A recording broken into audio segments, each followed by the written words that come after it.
শক্তিশালী সুইডেনকে গোলবন্যায় ভাসিয়ে দাপটে জয় তুলে নিয়েছে ভার্জিন ফন ডাইকের দল নেদারল্যান্ডস। বিশ্বকাপে নিজেদের দ্বিতীয় ম্যাচে খেলতে নেমে ম্যাচের পঞ্চম মিনিটেই সুইডেনের জালে বল জড়িয়ে 1-0 গোলে এগিয়ে যায় নেদারল্যান্ডস। এরপর মাত্র 17 মিনিটের মাথায় নিজের দ্বিতীয় গোলও তুলে নেন তিনি। ডান প্রান্ত থেকে ডেনজেল ড্রামফ্রিসের চমৎকার নিচু ক্রসে নিখুঁত ফিনিশ করে নেদারল্যান্ডসকে 2-1 ব্যবধানে এগিয়ে দেন এই ফরওয়ার্ড। 2-0 গোলে বিরতিতে যাওয়ার পর দ্বিতীয়ার্ধের শুরুতেই ব্যবধান 3-0 করে ডাচরা। 47তম মিনিটে ডান দিক থেকে ডামফ্রিসের দারুণ ক্রসে পা ছুঁয়ে দিয়ে বল জালে জড়ান কোডি গাকপো। এরপর 54তম মিনিটে গাকপোর আরও এক গোল।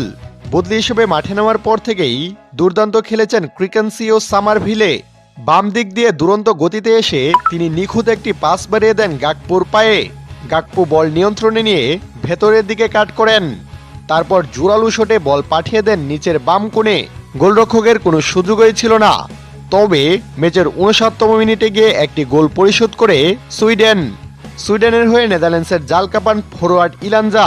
শেষ পর্যন্ত আর কোনো গোল না হলে 4-1 গোলের বড় জয় নিয়ে পয়েন্ট টেবিলের নিজেদের গ্রুপে এখন সবার উপরে নেদারল্যান্ডস।